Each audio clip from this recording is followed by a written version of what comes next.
Hey, everybody, welcome back to another episode of Creators Outlet.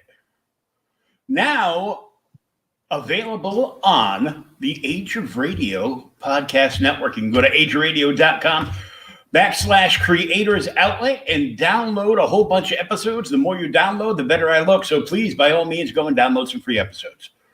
We have from episode 40 on up, the ones past that.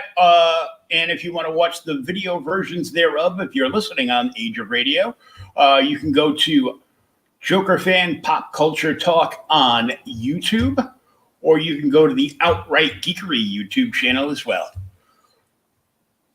Now, before we get into everything with Mr. Dustin Brunell and his new awesome project that I heard a lot about last weekend during CromCon, we're going to give a big shout out to our sponsor, SpinWiz Comics at spinwizcomics.com. They are a webcomic and indie comic discovery platform. You can download their app absolutely free on both iOS and Android. Once you're logged into the app, you will get credit for every page of comics you read. You will get entered into a monthly, quarterly, and yearly giveaway. Go check it out for yourself. It's loaded with almost 500 different comics for you to read absolutely free. And hey, if you want to support the creators, you can purchase the PDFs. And coming in 2021, I do believe you'll be able to get print on demand from SpinWiz Comics as well. Because, you know, there's nothing like the feel of a real comic book in your hand. It's true. And, see? And here's what it's going to look like on your phone.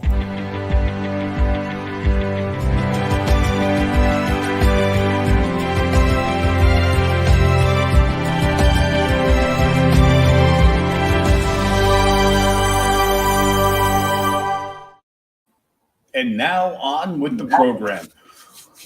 Dustin, tell us all about this project. We're going to talk about The Listener. The Listener is a very close to the heart project for me. A few months back, my great uncle Les passed, and he was one of the first Native Americans to be a Green Beret in the military.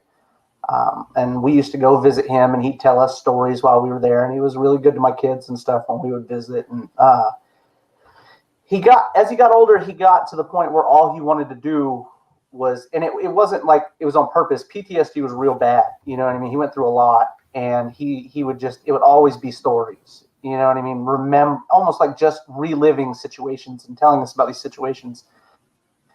And I realized going through comics, I've been a reader, a buyer, a seller. I've had my own brick and mortar. And as I go through the stories of comic books, I've realized we have very few Native American main characters or protagonists even, you know. So I wanted to take his stories and bring them to life because we don't really talk about stuff like that. You know, what really goes on the other side of the fence while soldiers are overseas and whatnot during wars, we really kind of just, we shy away from it almost. And I don't want to do that. I feel like that the stories need to be told so they're not forgotten, because a lot of people gave a lot, you know, and some gave all. So I wanted to make sure that his stories were told and the stuff that he went through. And that's where The Listener started. And I'm a huge fan of the supernatural. So we really wanted to add that element because we are kind of desensitized to normal horror nowadays. We see things on TV and media that when I was a kid would have blown my mind. You know what I mean? So I really wanted to make sure that I added something for this generation that they could eat into, you know, like get a real good bite of something that was scary on a different type of level as well. So we added the supernatural element to it. We don't, you know, there's something to be said about a book that's not a superhero book too, and that's always drawn me. I love indie books. I really, really do. I grew up with Spider-Man, X-Men, you know, the Fantastic Four and all that good stuff. But when it came to this, it needed to be much more down to earth in my opinion. We really needed it to be, it needed to be horror to you. You know what I mean? It didn't need to be Clark Kent could pick up a car and throw it at the villain down the street. You know, we really needed to be in it. You know, something that was, even though it's nigh believable, we still want to be able to believe some of the stuff that we've added. Because I mixed this supernatural horror with the real stories that he told, you know, and real events that he went through. So you may go through, at the beginning of the book, you're like, well, there's no supernatural element to it, but I pepper that in the story of the first book. But Addie, he inherits the ability to see the dead, and that's where our supernatural element begins. There can only be one listener, and Addie is the current listener as we get going through the book. He has no clue that he becomes the listener, but we figure it out as we're moving through the book.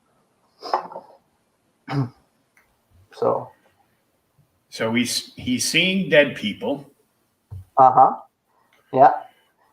And this starts in a World War II setting? It does. Yes, sir. They're in China in World War II. That's one of the things that I like to address because I don't remember being taught that we assisted the Chinese in World War II, but we were pushing the Japanese out. Nope. So we were assisting them because the Japanese were encroaching in China, and we were pushing out certain aspects of Japanese military. So there was a lot of Chinese casualty it's one of those things that we don't like to talk about. You know what I mean? And people don't hear about it, so they don't know it happened. And eventually, if we don't tell these stories, they just disappear. You know, we don't get them anymore. Yeah, I always make sure I talk to my older aunts and uncles, and you know, listen to what they said, and absolutely. Are you a fan of the oh my gosh, Supernatural, the show? I've watched it. Gotcha. But not too much. I hear you. Couple of girls I dated were like, "Ooh, Supernatural's on." I go, "Oh," which turned me off to not want to watch it because I go, "Oh, it's a chick magnet show. I'm all set." So the first couple seasons were incredible. Like, they were really good, and that's one of the places that I gained a couple ideas from, and I liked the very beginning of the show. And with the listener, you know, we get this individual that gets involved in situations that he had no clue that he would be involved in. You know, we talk about Wendigos, we talk about, you know, your chupacabras, we talk about Christian faith. You know, there are a lot of things that we touch on that, because of the fact that my uncle, once again, he wasn't a Christian. You know what I mean? He grew up believing in other things. So we would hear his stories, and I found them so interesting that I wanted to weave them into the reality of the listener. And one of the most interesting things about it is we are literally taking we'll use the war in the first book. We'll talk about that one because we're about to print that one actually in the next week and a half. So that's going to full print. There's a aspect about the listener that we go into with his PTSD, Addie's PTSD, while we're there. There are situations that literally throw us back 20 years because that's how it works. You know, one minute you're here and you're talking, the next minute you're in a memory. You know, you're seeing something that you'd seen before, and it sets off. You know, and we go through that a little bit, and we build character using the PTSD. Like, situationally speaking, you know, if something was a big event to him, we draw back to it using the method to have a memory to build our character. Because everybody's like, why is he over there? You know, what's going on? But we don't want to give all that away. We want to build our character in the first book. he's one of those guys that didn't grow up with guns. Guns were not given to Addie. He was raised in a very traditional home, you know, for his people. So it's knives, bows, you know, traps. And that's how they go about, his team goes about being quiet in the situations that they're involved in. And true to life, Addie is dropped into a zone to clear it, which is what my Uncle Les used to do. They used to drop 4 or 5 guys down with a couple big hounds to clear an area to make it safe for other people to come in. And that's what Addie's doing in this particular situation. So we're going through and we're learning that he's got PTSD. We're learning that his father talked to things, you know, and Addie is completely oblivious to what he's talking to, you know. So we're going through all this stuff and building this, building up to a crescendo at the end of the book that literally is going to blow your mind per your logo. I promise. It's quite an ending. Everybody that's picked it up has either told me that they felt like they were literally there with my uncle being told the stories. They felt like it should have been a movie already. And I've also gotten, can I get book 2 now? A couple times so far. I'm very thankful. Everybody's been very kind. I don't know if you've gotten to read the copy that I sent you, but it's been... No, and I didn't get to read it because for some reason it came in sideways. You have to download it, and then you can turn it in Adobe. It's literally one click as soon as you download it. Oh, okay. Yeah, it won't open well in the Google Doc. I don't know why it did that, but the Google Doc wants to keep it turned sideways when I made it a PDF. So all you have to do is open it, and it'll rotate. Okay. Yeah, everybody said the same thing. They were like, "Why is it sideways?" And I was like, "Dude, I have no idea. All you gotta do is open it, click it, and it'll turn it." Yeah, exactly. Right. You're gonna break your neck trying to read it. Absolutely. I turn my head and I'm like, I go, but now it's backwards. Right.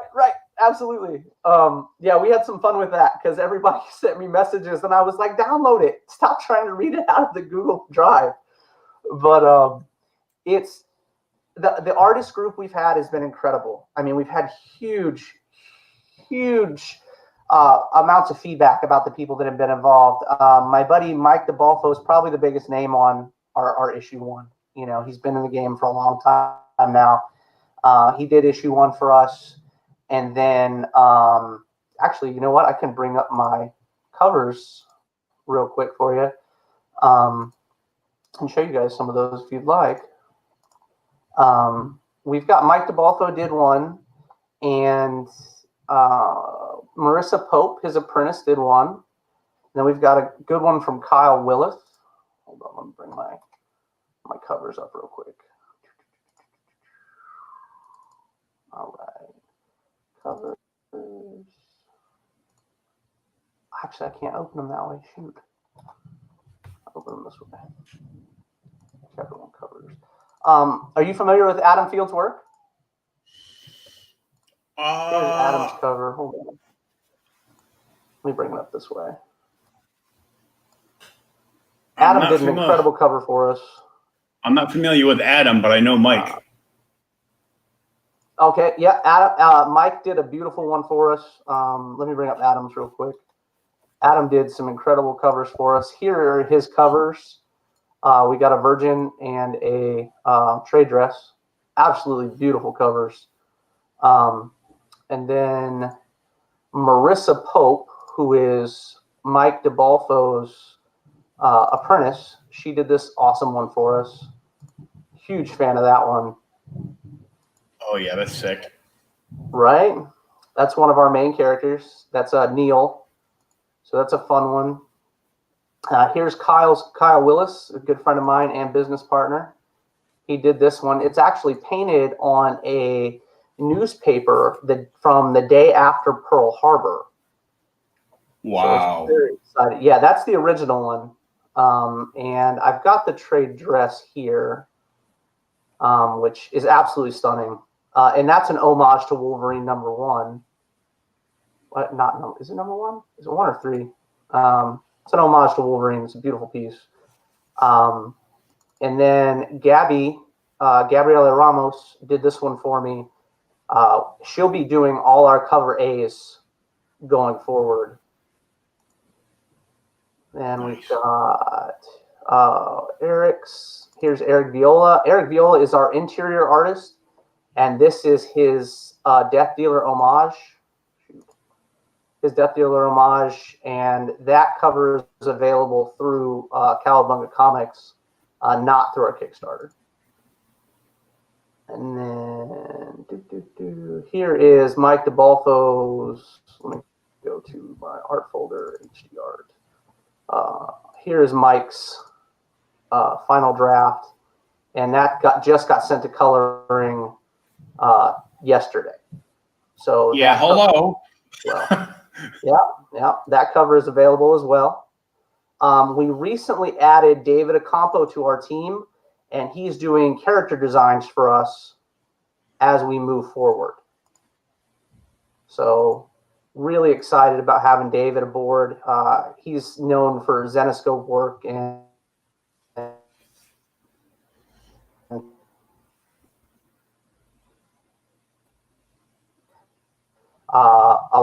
he'll be doing in book 2. He'll be doing covers for us, and not just character design.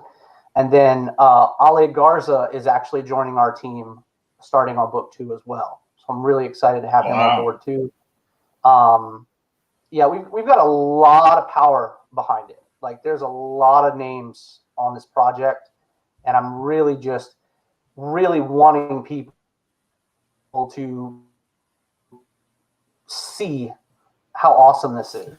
You know what I mean? How impressive this project is with the people involved, and what we're pushing for.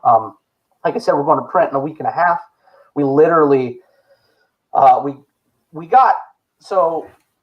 working with our Kickstarter, and the other night, it's been a couple days, we had a individual come up and offer to fund the rest of the book, which is awesome because my Kickstarter was nowhere near funding what I paid already. You know what I mean?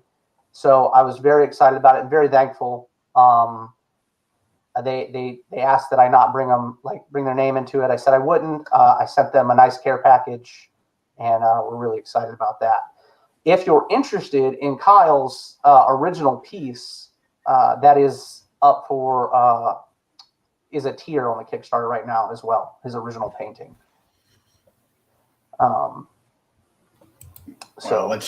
We got a lot going on the ball. Well, it's just amazing that somebody came in and said, I want to take care of the rest of it.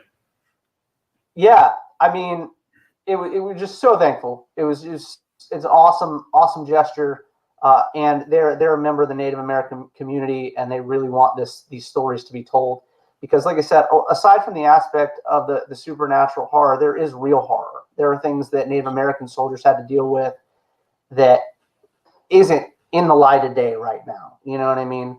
The only thing that I can think of that it glorified soldiers was the Windwalkers movie, or Code Talkers, and that wasn't very true to life at all.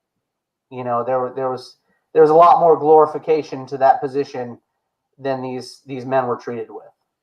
So it's important to see the other sides of these things. And we get to go through all kinds of fun stuff with the listener right now, involving history and making sure that the uniforms are true. Everything is correct. Every aspect of the book. If there's a weapon in the book, you can be guaranteed that it was there at that time period. If there was a plane, a truck, you name it. All the homework was done to make sure it stayed true to the time period. So we're very excited about that. Same thing with like rituals and stuff like that. We use a lot of Navajo rituals throughout the book, as well as Navajo beliefs. And we, like I said, we bring in Christianity and we bring in all kinds of other belief systems because our main character is an atheist and is learning very quickly that there's more than meets the eye to what's going on. I mean, we've introduced what we call the veil. That is not in the first book, but it will be mentioned very shortly after the first book. And I laughed the other night when we were talking on a podcast about the fact that if, say, you and I were in Italy, we could see heaven's gates. If we passed through the veil, you could actually see, the pearly gates. Whereas if you were in the United States, you'd be able to see Valhalla in the distance. You know what I mean? Hell is a place that you could walk to. There's a lot involved. And the interesting thing about the listener is we bring it all together. Somebody mentioned to me one time that they believe that all religions are the same. They're just stories told a different way because of a different place that you're from. You know what I mean? It's catered to where you are. I like to think that it could be that way. You know what I mean? But it's interesting to have these things weave together. If you've got the armies of hell and the armies of heaven fighting at the same time, well, if Valhalla steps in and they're the middleman, where do they go? Does there have to be a winner, or are we just trying to stop a war? That's a very important question. I think that a lot of people don't understand is we don't always have to win to win. You know what I mean? If we can just stop it, that might be the best. And these things are starting to leak in the listener. And that's one of the biggest things about our storyline, how he can see the dead. Well, it's not just the dead, it's other spiritual entities, so now he can, if we didn't use her, but I'll use it for an example, Bloody Mary. It's not one I use, like I said, but it was thrown out there. Let me tell you, it was a funny conversation about it one night, but with my daughter, because I was terrifying her because I'm a terrible human being. But if Bloody Mary existed, Addie would be the one that could bring her out. And Addie is short for Addison. All our names are also true to life and how they would be at a given point in time. You're not going to see any Jamiroquais or Quasimodos or anything. It's all going to be true to the time period, true to the era, where they are. We've added some really cool touches with spirits in this book. If a person were to die and Addie sees them, they would appear how they died. Like if they didn't cross over and they stayed on our side of the veil, they would appear like they died. Like if they were hung, they'd walk around with a noose around their neck. And I think those are interesting little nuances to how we do our spirits in this book. Versus noble spirits. Noble spirits protect the listener. And that's a very interesting part of it as well. Addie has his own group of noble spirits. You'll start learning about noble spirits in book 2. And we're already well on our way to working on book 2. I have 16 books written now. So, and we've laid out several so far. So I'm really excited. My wife was pulling the reins. She was like, hold on, let's see how book 1 does. You know what I mean? But I was like, I got a good feeling. And everybody's been super cool to us about this book. All my friends are real honest people. And I haven't had a you suck in the pile yet. So, that's always good. I've reached out to several people. We've got an interview of Pops on Monday night to talk about it. And it'll actually be the whole team on that one. So I'm very excited. And I don't know that all of these people have ever spoken together. So it's going to be a really interesting group of conversations. But do you have any particular questions? I mean, is there anything? When I first heard you talking about this on CromCon, I was immensely interested because it sounded so fascinating. One, because you're doing everything historically accurate. You're taking stories from your heart, from your uncle who served his family and his country to paper, and just adding a little bit in to spice it up a little bit, but you're keeping everything like historically accurate. And I just thought it sounded amazing. I wanted to know more about it. Well, I'm excited you want to know more, man. I think that's the key to all of this. I think so when I started putting pen to paper, I was horrified. I was absolutely horrified. When I opened my business is the only other time I could think I was that scared. The first time I opened my brick and mortar, horrified, because it's like you put all your savings into it and everything you've got to do this one thing. And I would still have my brick and mortar if outside influences didn't fool with that. You know what I mean? My life in general had nothing to do with the business itself. But as my parents were getting older, and one of the reasons we were getting out of the brick and mortar is to make sure that we could be around my family and stuff. And, so that's gone well for us. We've gone online. Like I said, my buddy and I own Cowabunga Comics, so that's been awesome. But I've not been terrified of anything, until this point and since then. And I was like, are they going to enjoy it? Are people going to want to read it? I'm a normal dude. You think normal things, you're like, man, I think that's cool, but I don't know if anybody else is going to like that, But as soon as it started getting on paper, I was just like, oh my gosh. And I had my wife read it. And my wife hates fantasy and anything that's, I don't know. She just doesn't like sci-fi or anything war related or anything like that. So I had to read it, and she was like, oh my gosh, what are we doing in book 2? I was like, what? And she was like, this is awesome. Can I get book 2? Are you done with it? And I was like, holy crap. So went into book 2, went into book 3, went into book 4, because I had a couple people that are in this business go, hey, look, no one's going to want to pick you up if you don't have a script that's long enough to catch their attention. And I was like, carry through, okay, yeah. Right. So I was like, well, who am I going to pitch to? So I started writing some more, and then I was like, you know what? Let's pitch to Image. I was like, I'll pitch to Image. So I started writing some more, and as it started to become a real thing, it became more and more like a reality. As you create it, and my buddy was like, well, why don't you get some people to do some panels for you? See how they look. You've been reading books for a long time. Get some panels done. So I was like, okay. So I put out an ad. I had 275 people apply for the job. And wow. I was like, holy crap. And originally I had looked at David Acampo, who is on our team now. And he's, like I said, he's got Zenoscope history, Marvel history. He's an awesome guy. And I was like, oh, man, I don't know that I can afford somebody so cool. I literally was like, that's just awesome. And so I kept in contact with him. And Mike DeBolfo, he's been a friend of mine. He's one of the first guys to come to my brick and mortar. He was like, hey, look, keep trying. It doesn't happen in a day. Keep trying. It's a good story. Keep at it. So I said, okay. So I get in touch with Eric Viola, and who's our interior artist now. And I literally spoke to him for like 4 hours the first night I spoke to him. I had everybody interested. I was like, if you're interested enough, send me a sketch.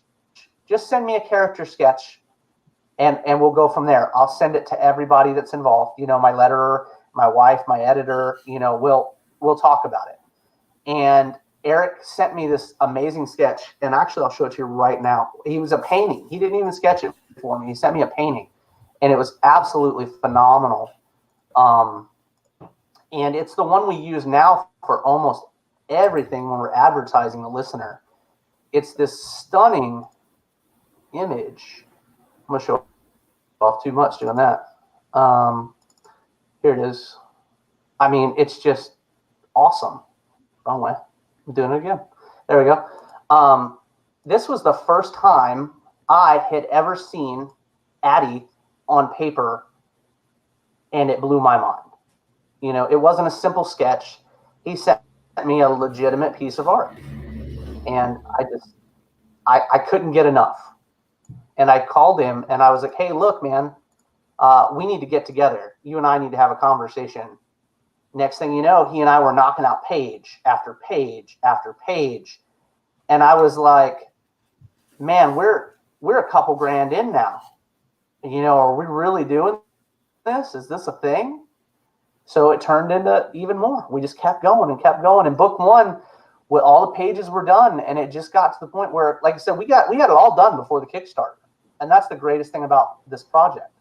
We wanted it to be completed so no one would have to wait. I wanted the book out by Christmas, and it'll be out by Christmas. You know, that was my goal. Nice. And well, yeah, because it sucks because I back people on Kickstarter. So when you back people, you want your stuff right. So you want your stuff when you order it. If someone says, "Hey, look, you're going to have it by this date," have my stuff by that date. I backed you. Let me get my stuff. So. Tell the truth. We want it 30 seconds after we click that button. Absolutely. Oh my gosh, I'm terrible. I back all my buddies. I'm like, man, make sure you get my book when you know what I mean. Let me get one signed. Make sure I get it. So, but that's the kind of thing I wanted people to have. I wanted you to be able to experience this incredible project, and this incredible story. And at the end of the book, I want you to go, holy shit, let me get book 2. I need to get book 2. And everybody was like, well, indie artists and indie writers, they don't do monthly series. That's not a thing. My closest friends have told me it's an impossible feat.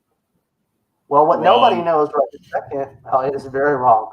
So what nobody knows right this second, and we're about to let people realize and understand, is I've almost got the second book halfway done already.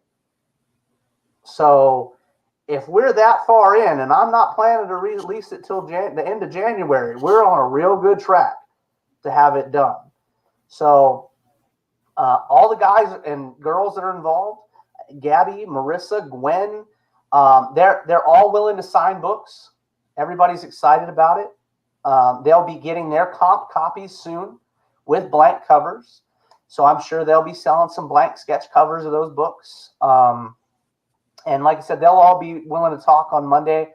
I don't know if DeBalfo will be on there Monday, but he mentioned he may. He's got a real big schedule, so I don't expect him to. If he's, I know him because he's always doing something with Stephen McDonald from Clay McDonald Comics. Absolutely. That's the like every other month. I got new prints from all those guys. I got new prints from Mike DeBaffo.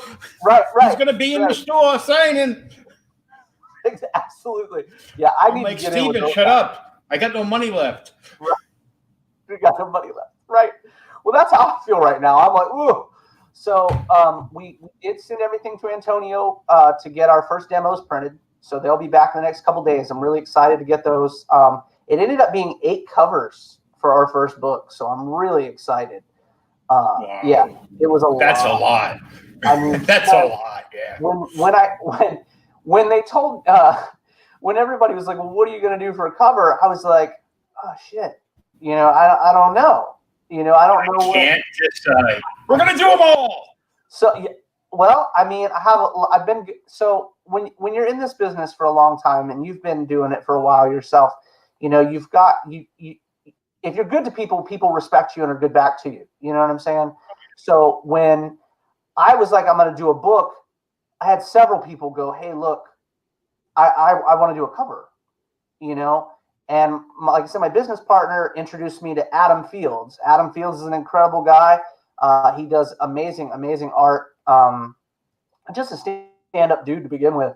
And then I'm talking to DeBalfo, and he's like, hey, look, have you seen my new Apprentices stuff? And I was like, no. I had not. So he put me onto Marissa Pope, and I was like, wow, I would love to showcase her art. So that turned into 4 covers, and then it was just like, holy cow. Then you've got your Virgin variants. So we put those in there, And then Eric was like, well, dude, I want to get a real cover in. So he did a Death Dealer homage, and, so it kept going. So like I said, we're adding next month, or not next month, in January, we'll be adding Ali Garza and David Acampo to our covers. So I'm very excited about that. They're such stand-up guys. I mean, really, really cool folks. And all of them have great acclaim.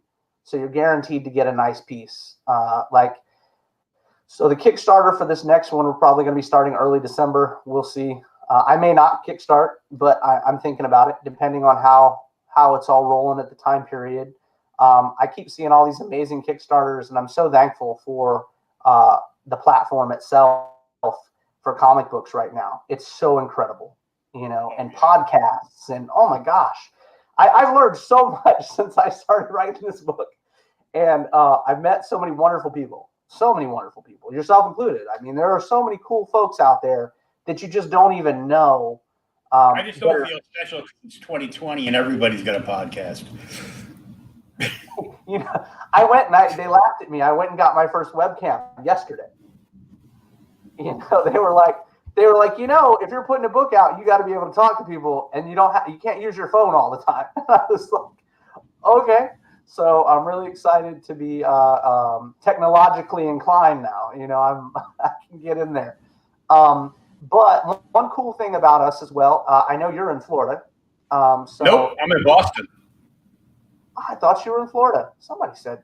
Well, I in Florida coming up. So I thought that. Oh, do you? Yeah, we're gonna do a couple signings in Florida because Kyle lives there, Gabriella lives there, and then anybody that orders in Florida, as we get closer to the end of December, I'll let them know when I'm going to be there, and if they'd like to wait and they'd like signed books, and they don't want them graded, if they don't want them graded, because we're partners, we'll get them graded if they do. But if they don't, I will sign them, and they'll be able to pick them up from me or meet me, and I will hand deliver them so they don't have to pay for shipping. As well as if they have a store, like an LCS, that they'd like us to sign at, I'll probably show up with more than one member of the team if they're in Jacksonville or the surrounding area. And then anybody in Middle Tennessee that's got an LCS and they want to order some books, I'll waive their shipping as well, and I'll drive them to them because I'm in Middle Tennessee. I'll drive them, sign some books for them, whatever and what have you. But I'm very excited. I really am. It's been such an adventure so far. And for people to come out of the woodwork and be like, this is awesome, make a movie, do this, when are we getting issue 2? Please write another one. And I'm like, I'm not that guy. I'm not used to things like that. So I'm like, yeah, okay, I got it. I'm on it. You know what I mean? I will, but it's been such a blessing. Everybody, it's just a humbling experience to feel like, and I'm sure it happens like that with anybody, but when we had our brick and mortar, it was terrifying. When we do this, it's terrifying, but it's such a warm feeling when you're involved in the community. Like right now, especially because we're used to doing conventions, there's no conventions, so the fact that when I went to the Great Escape in Murfreesboro a couple months back, and I was like, hey, look, I'm going to print a book. Are you guys interested, in doing a signing?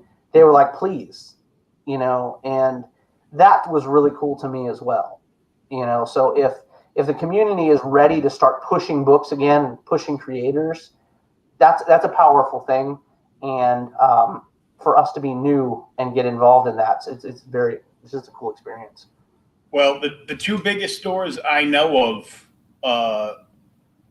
that are huge on indie comics, one you probably know in Florida already, Danny Morales at the Collective.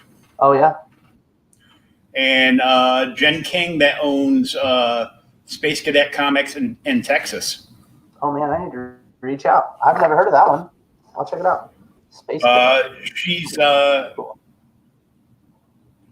She is one of the people that started the Comic Book Shopping Network. How neat is that? I didn't even know there was a comic book shopping network.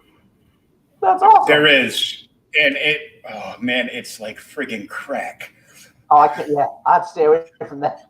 Can't mess with that. I'll get in trouble.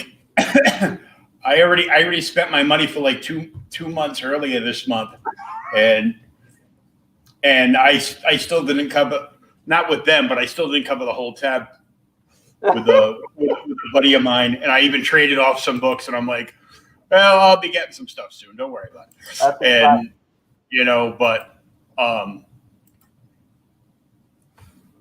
Comic Book Shopping Network is like 12 to 15 stores.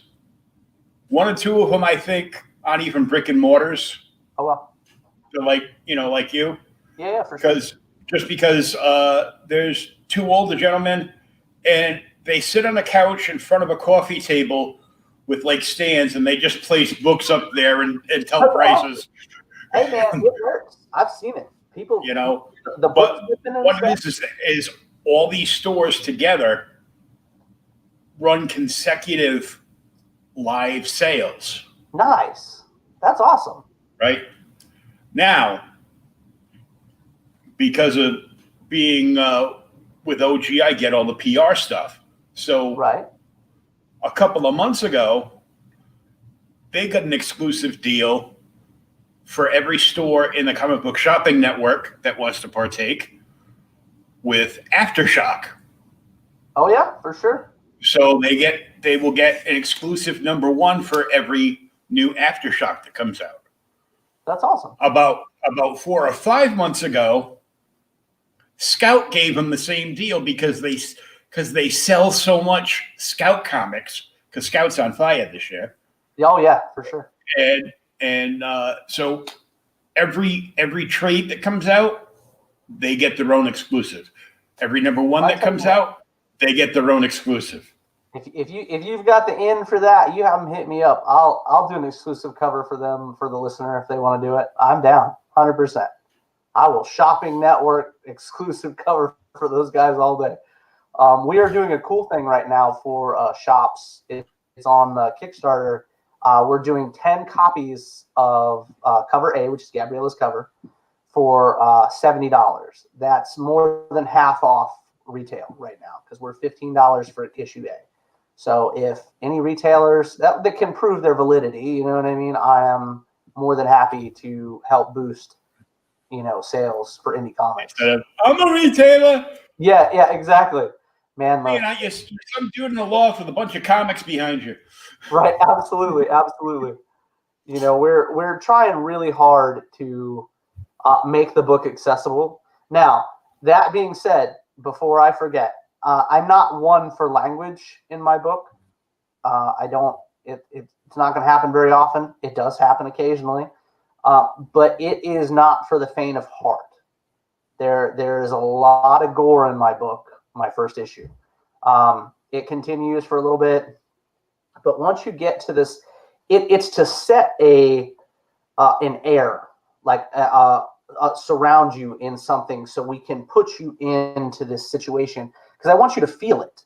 I want you to feel where we're talking, the situations we're in. You know what I mean? Because I don't ramp you for these situations. You know what I mean? I throw you in them because of the fact that it's to build an atmosphere throughout the listener. As we get further into it, there are ups and there are downs. There are highs and lows, peaks and valleys in the story of the listener and what Addie goes through. But there is a lot of, in book 1, holy cow moments that we give you. And I'm a 80s kid, so I love splash pages. So, old school X-Men splashes all day, So I am, Eric and I have given you some very beautiful, beautiful splash pages. But to this day, in my reading and my collecting indie comics for the past 20-something years, I'm probably top 5 in the gore value of my book, and I've read a lot. I think the only thing that really puts me to shame is Crossed. Crossed is pretty rough. I definitely didn't get to that level with it, but it's not to be overzealous with it. And it's like I said, we're desensitized. So it's the act of what I'm showing you that is the gory part of it. Anybody can put blood on paper. I'm showing you legitimate, I say legitimate in most, but all the things in the book are anatomically looked at as well. So if a arrow hits somebody, hypothetically, and we'll talk about this one because it's been shown, because I was playing around with it and showing it to people on the internet at one point. But there's a page where a guy gets an arrow through the back of his head. Well, we do some really fun effects with that arrow flying through the back of this guy's head. But I believe in the gimmicks of the 90s. I really enjoyed them. I was young and they stuck out to me. You know, the bloodshot cover that you could rub and it had the liquid moving through it and stuff like that. Those are things that I find very interesting. I would not be surprised to see those incoming covers, but I enjoy that type of thing. So as we got into these pages that were very violent, we'll call it. Like you said, it was a set of scenes. So we can take you from a very violent page to a very serene page very quickly. Because most of the time in these combat situations, they were over very fast. You know, it was never, it's going in quiet. We're trying to get the job done. We move on. You know, the first book has a couple combat sequences in it, and they were all super well thought out. We laid them out just to make sure that they went toe to toe with each panel. The motion is there for each panel. I can't tell you how many nights I sat up with friends of mine talking on the phone that are huge war buffs and comic buffs the same, talking about, hey, can we make sure there's enough motion between this panel to this panel? And I had never written my own comic before. You know what I'm saying? So I went through Comic 101 the past 6 months to get this book ready. And it was such an experience to, as a comic reader and collector, to go to a creator and watch these panels and figure out where this and this should go, how that motion should be. Because you never want to jump your character from A to D.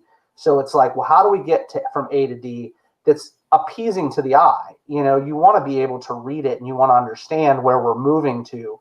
I don't ever want to just give you a panel where you're here to here and wonder how you got there. You know, same thing with the story. I spent so much time. I think I had five final drafts for the first book that I just kept going back and going, it needs this. You know, I want this to be had, you know, and I had written it originally with no supernatural aspect at all. And Kyle was like my buddy, my partner, my letterer, cover artist as well, was literally like, well, you got to show us a little bit of the supernatural, right? And I was like, I wanted to build up. So that's where we got into the small peppering of supernatural events. Because I did not want issue 1 for you to literally go, he's a hero, you know, he's got these abilities. And this is, you know, Les talked about stories about how everything he did, he had to do. It wasn't that he was a hero. He never once claimed to be a hero. He always said that he did it out of necessity. It was his job. He was trying to survive and get home. That's all it was. He wasn't there to fight the good fight. You know, that wasn't what it was about. You know, because his upbringing didn't involve that. You know, it wasn't his choice to get into the military. You know, it wasn't something that was an offer to him. It was something he had to do. So it became just like every aspect of his life: hunting, existing, you know, making sure his family had food and a roof above their head, you know, and that's what this became to him. So I never wanted anyone to feel like our characters were heroes, you know. So that's why it feels like there'll be moments where you look at our characters and you'll be like, man, that was really cool. And the next you'll be like, how could they do that at the same time? You know, it's existence. You're going to do what you need to do to survive these situations. And I don't think that I, as a person, can understand. I would have been able to understand had he not sat and talked to me for hours on end about the things that he'd gone through, to be able to understand what it felt like to be there. And the other night, we did this a podcast with our friend Lorenzo, and it was the greatest compliment I've ever been given on any project I've ever done. He literally was like, I felt like I was there. Like as I read it, I felt like I was there. And I was like, that's the greatest thing anyone could ever tell me, you know? And to be fair, only like 10 people have had their hand on this book. I mean, you included, you know? I have not given it to a lot of people because of the fact that when whatever date in mid to late December, everybody gets their books. I wanted them to open those pages and have holy shit moments. You know what I mean? Not share all. I mean, I've showed maybe 10 panels since we started our Kickstarter, because it's like, Kyle would tell me, he's like, you don't want to sell the milk when or sell the cow if you can keep the cow and sell the milk. You know what I'm saying? Because there's so many people that give and we give and we give, and I do it too. I mean, I get excited, and we call it the burden of knowledge. I know so much about the coming book that I'm already trying to get people to be with me where I'm at. You know what I'm saying? But it boils down to this level of awe that I want you to have as you read it. I literally, at the very beginning of the book, you'll have few words, and then we get to add more lettering, and we get to more story development. But I've also been told you could go through my whole book with no lettering and understand every single thing I was trying to get across to you, which is awesome, because I design my panels with my artist. Like, I write down what I want to see, and then we literally go to every panel together. That's the process. No bullshit. A lot of people are like, here's what I want, do it for me, come back to me when it's done. Eric and I go over every panel. So right now we're on, I think we're on page 10 right now for book 2. And we're 15 hours worth of sitting together just to get the designs for these panels, and if you can't tell me what's happening in my book without words, then I failed you as a reader, because your eyes should tell you a story just as much as the words on the page, and that's very important to us. Like I said, with atmosphere, my splash pages have no words, absolutely none. And that's not something anyone knows. That's a first for right now. My splash pages have no lettering, because I don't want the words to take away from the scene. It's just, they're so epic, and Eric's paintings are so vivid and masterful that I would not take away from them for anything. If I thought it, they came down on that page to the letter to what I thought, and it's absolutely incredible. There's a scene in a bar that is a memory that completely blew my mind. I mean, we have Addie and his father sitting together, and they just go through this conversation, and you can literally see that his father almost age in front of you because of the conversation that's being had. And it's just so epic. I mean, I don't know, man. I am heart in. If anybody's curious about it, I am in as in gets. There is no end to the listener as far as I'm concerned. I've written no end. Like I said, I'm about 16 books in now, and have a side story already started that I have an artist that's interested in doing. So it's just ramping the book. Book 1. You see all these guys that have been doing it forever, and they're making X amount of dollars a year. I'm not there. You know what I mean? So it's all out of pocket, and it's all coming forward.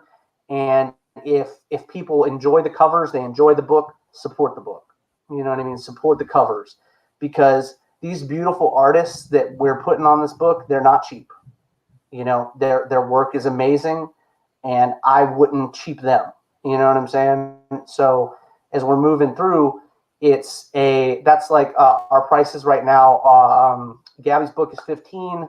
Everybody else's, with the exception of Mike's, is 20. Mike's is 30 for his and 40 for his variant. But if retailers pick it up, they're definitely going to get their own, package deals and stuff like that, add-ons and all that good jazz. So I'm really hoping that you guys start seeing the listener on shelves in local books, because I'm going to be pitching, and if pitching doesn't work, don't think that's going to stop me, because like I said, we're already halfway through book 2. I'm ready to keep going, and people are listening. Just like today, people are listening to us here and now. People are hearing our stories. They're responding with words. They're responding with praise. They're responding with hope, and that's a very cool thing to me. So I'm thankful. If anybody asks you what I am deep down about my book, I'm thankful. I'm thankful for the life that my uncle lived. I'm thankful for the lives he saved. I'm thankful for the ones he took to make sure that we could have the lives we have. That's what one word, man. I'm thankful. Yeah, I can see right now where this book you're bringing people into a situation where they're not gonna be reading the book. They're gonna be feeling the book. Absolutely, and it doesn't get nothing but better, man. Well, let's jump over to the Kickstarter page and take a look at everything. Please. And we'll blow that up a little bit and click. Yep. Now, I wanted to ask when you had it up before. I see this image behind him. Yes. So we add our main protagonists are what we refer to as the sins. I mentioned that a lot of religions have the same stories. Our sins would be the 7 deadly sins. Mm-hmm. And then we have noble spirits, which in front of Addie to the left of the image, you'll see a blue spirit. Oh, yeah. And that would be the outline of a noble spirit. Noble spirits when they're in the living realm always would appear blue and white, whereas demons appear in reds, greens, yellows, stuff like that. Unless they're in their realm. If we're over in their realm, they look like they would normally be colored, if that makes sense. So yeah, that's what that is. That is one of the sins standing behind Addie, and one of his noble spirits standing to the left of Addie. And thanks to a nameless contributor, goal has been met with 46 backers, but there's still 5 days to go. Plenty of time to still get in on this. Absolutely. Oh, there we go. There's the page with the arrow. And we had a lot of fun with that one. Well, I'm going to call that shot Deadeye. There you go. Old school comics, late 80s, early 90s, we didn't get gore like that, in Ninja Turtles and stuff. It was all black and white. Mm-hmm. So I wanted to a throwback with that.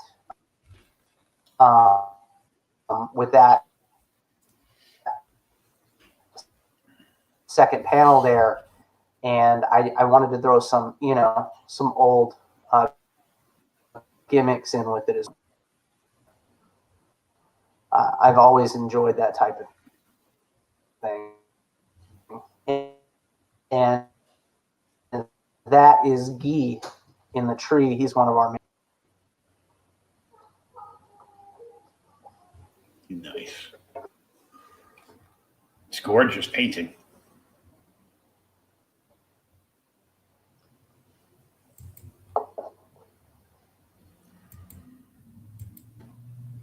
So I gotta tell this story because I tell this story every time. Every time I see those pages, Eric. It's a lot of fun. Please. So one of the first people I talked to when I started doing the podcast was Graham Nolan, and he was starting his Kickstarter, the Chenoo. And somehow, I still don't know how he did it, and nobody else seems to know, is the $10 pledge without a reward. He changed that to buy Graham a beer. How funny. That's hilarious. And it's even funnier that his project is making their own beer. Like a local microbrew, and they've got like 2 different ones. And so unfortunately they can't do anything now, thanks to the crappy governor of New York. Right. But when they have the release and the beer's ready, he's going to be signing cans of this beer because it's got specific labels from the book on it. How cool is that? That's so neat. That's awesome. Yeah, there's Gabby's cover beneath. Oh, that's what it looks like upside right. Right, exactly. That's funny. All right, this stupid guy will have to go in and hit the turn to the left button. Yeah, that's all you got to do is just download it and rotate it. That's funny. Yeah, she's an incredible artist. And I can see the cover better now because the other images were a little smaller. Right. But I jumped off the StreamYard screen. I'm watching it on the regular screen. But this is very cool that it's got the headdress at the very end, and everything's on. All the fire is going through from the headdress to the end of the letters. Yes, sir. Absolutely. Yeah, Kyle Willis and I put that together. It's his work and my design is just an awesome project. Yeah, that's her. So most of the artists did their favorite. Well, not most, but a couple of the artists did their favorite scenes from book one, and that's Gabby's favorite scene, which you saw part of that scene in the panels above. Yeah, and that's who we see. Yes, up in the tree. Yep. Geese up in the tree, bow out. Yes, sir. Yeah.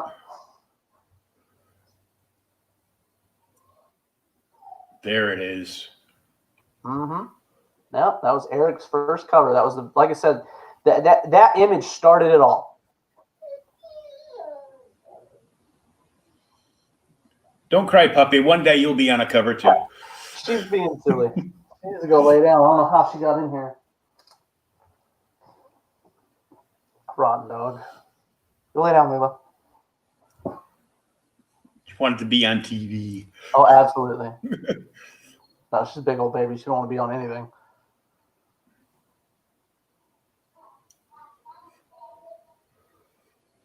And there's this one. When I first saw this one, it was like really small on the screen during CromCon. Oh, yeah. And I was like, what's Robert Wall doing in a headdress? Right, how funny. You know what's funny? I'll tell you the true story behind that. I don't know if you're familiar with Indian in the Cupboard. Yeah. But so Lightfoot is the main character, the Indian in the Cupboard. His name is Lightfoot. He is I'm a huge fan of the film. And Kyle was like, he's got an awesome memory. My memory sucks. And he happened to hear me mention that in a conversation and contacted him and asked if we could use his likeness and get him involved in the project. So there are future things going on with some really cool people with that being his likeness. So, and he's aware. So we're very excited about that. I don't have anything to put it on, but I still have the VHS. Absolutely. It was a great film. I couldn't believe that people hadn't seen it. I loved it as a kid. I was like, yeah. And then you got Adams right below that. That's his trade dress with his Virgin variant. Love that cover, man. I mean, that's Sonny. He's one of our main characters. Beautiful, beautiful cover. It's the before and after. Absolutely, absolutely. That's funny. This is when I was hiding in the bushes, and this is when I went back to the bushes after I killed some people. Right. Absolutely. How funny. Now, this one is done by Marissa Pope, and she had Gwen color it. And then Gwen is actually going to be coloring DeBalfo's piece as well. So I sent that to her this weekend, or this past couple days. So this reminds me of Peter and the Wolf. Right. Absolutely. So that's a scene in the interior of the book as well. That's just absolutely stunning. It's one of my favorites. My Uncle Les, he trained dogs as well. And that was one of the things that he was doing when he first got the military.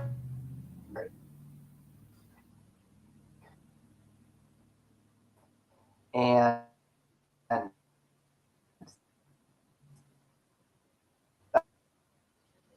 we take that into account in the listener. Did he train that dog?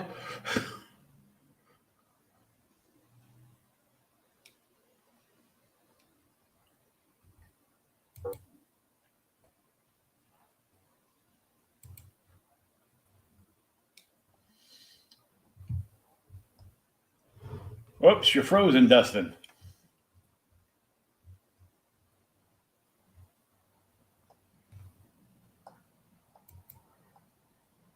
And Gwen's colors.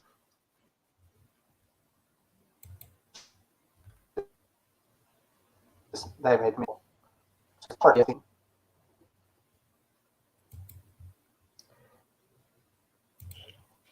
we go. Those two panels for.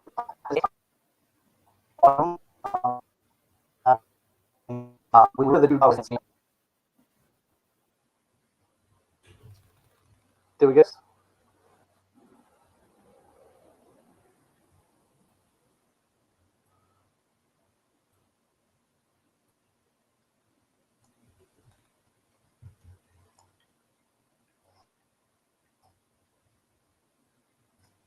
It's all the covers.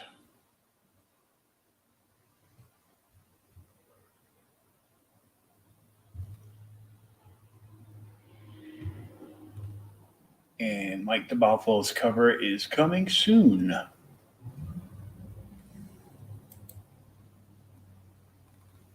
Yep, we lost Dustin. We're going to see if we can get him back.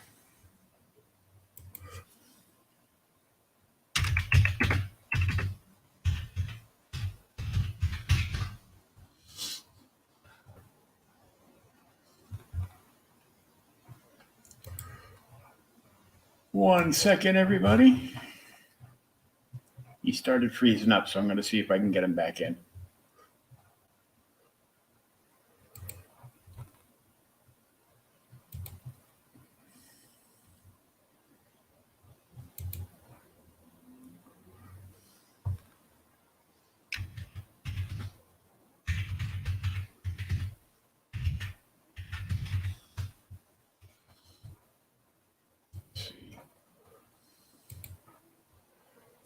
Sorry There you are. Oh, sorry. I don't know what happened, Disney. That was weird. Like everything. You started stuttering. Oh, I'm so sorry. That's weird. Yeah. So the wins we were talking about, the hounds. Eric decided he would. I gave him an idea, and he ran with the fact that I wanted Neil to be a dog that you wouldn't be able to ascertain the breed, because Les would tell us that he couldn't tell you what kind of dog it was. He was like, none of the guys could tell you. He was like, they bred him as mutts and they dropped him off. And that's what we got. And I was like, okay. So he was saying that the dogs weighed 150 to 200 pounds and the heads were almost to the middle of his sternum. And so I gave that the description to Eric, and I was like, well, give me something scary yet majestic for right now. You know what I mean? Let's see what we can run with for those. And he gave me these awesome, terrifying hounds, man. And I was just like, okay, I'm in. You know what I mean? Sign me up. Yeah, and that's where they came from. But this image you got now is our cover checklist, and it only doesn't have DeBalfos on it because I haven't got it colored yet. I'll end up adding that to that checklist. I scanned down. I go, oh man, please tell me he's going to draw more than some googly eyes on the cover. Yeah, absolutely, absolutely. Yeah, we're gonna put Mike's cover up on there. We're really excited to be able to put everybody's on there. That particular cover, Adam's cover, if you go down to where you were just at, the panels below that right there is actually up a little bit. That's Sonny in the bottom of that panel with those two tomahawks. And that's where that cover comes from. The one the Adam Fields did. Oh, cool. Yeah, so there's that we tried to incorporate, like Mike's cover. People are going to be like, well, that female character is not in the book. She's not in the book yet. Okay. She's an interesting character that I added. It's in like issue 10, 11 that I added the character. So what we thought about doing that would be interesting was to add her on the cover for each book until she showed up, because we were joking about what her first appearance would actually be. You know, when is she actually going to show up in the book? You just want to screw with Nick over a key collector. That's it. That's absolutely right. I messed with everybody about that one. I was like, because everybody came at me, they were like, well, this character is not in the book. And I was like, I understand that. I'm well aware. You know what I mean? So I thought it would be fun to have that character evolve on the cover versus evolving in the book and then show up in the book. So that should be a fun process to see. But I just, man, seeing the covers like that is such an epic experience, because it takes you back. It makes you think about all these people that you've spent time with and hours with and talking to about how this project was going to come about. And to hear them talk.